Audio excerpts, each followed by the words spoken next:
قطعا من نتونستم بچه‌هامو واسه این بازی به انگیزه کامل برسونم.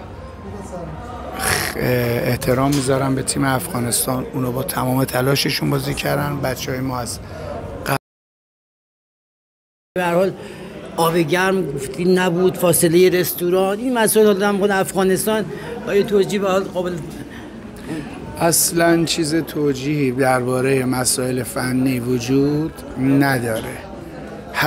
هر چیزی سر جای خودش، یه حرفی زده شد تموم شد و رفت. امروز ما بد بودیم، فنی بد بودیم، تمرکزی بد بودیم. اینم دست من و کادرمه و ما دستمون رو بالا میبریم به خاطر این ضعفمون. شاید بعد از بازی مراکش فکر میکردیم که به اون خواسته هامون رسیدیم، تصدیقی که بازی مسیر داره، راه داره و بازی بعد الان دیگه اینم الان حرفه‌ای باید فکر کنیم، اینو بذاریم کنار، بازیکن‌ها تفکر اینو داشته باشیم که بازی بعدی خیلی مهمه و اگه میخوایم جزو 4 تای مرحله باشیم باید از این مسیر عبور کنیم. وی اس هم تو تایم یک گرفتیم، صحنه مشکوک به پنالتی. بچه‌ام توی نیمه دوم احساس می‌کردم که خیلی اعتراض داشتن به روند داوری. 50-50 رو بچه‌ها تیم میگفتن به نفع تیم افغانستان میگه. شما چطور می‌بینید؟ درباره داوری صحبت نکنم، کاری از دستمون بر نمیاد بریم الان بگیم آقا داور این سوتو زد اون سوتو زد اینش. نه آقا، ما خودمون مشکل داشتیم. ما خودمون بازیکنم وقتی موقعیت 100 داره به ثمر نمیرسونه، اونور تو میاد میره تو گل. گفتم بهتون افغانستان از ما با انگیزه تر بود.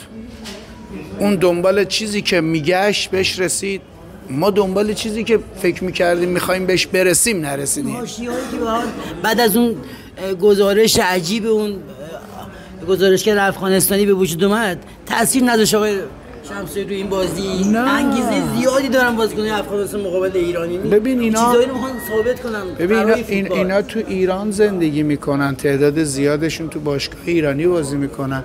من فکر میکنم اون اتفاقات جوانان اصلا به من و تیمم ربطی نداره، اصلا به ما ربطی نداره.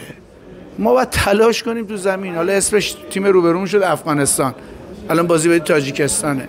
من روز اول گفتم که آقا بچه‌ها، من و شمسایی کادرم بازیکن‌ها بعد بدونیم از دل این کشور اسلامی چی میخوایم. یه تیم بزرگی تو گروهمونه مثل مراکش، 2 تا رقیبامون تو آسیام تو گروهمونن.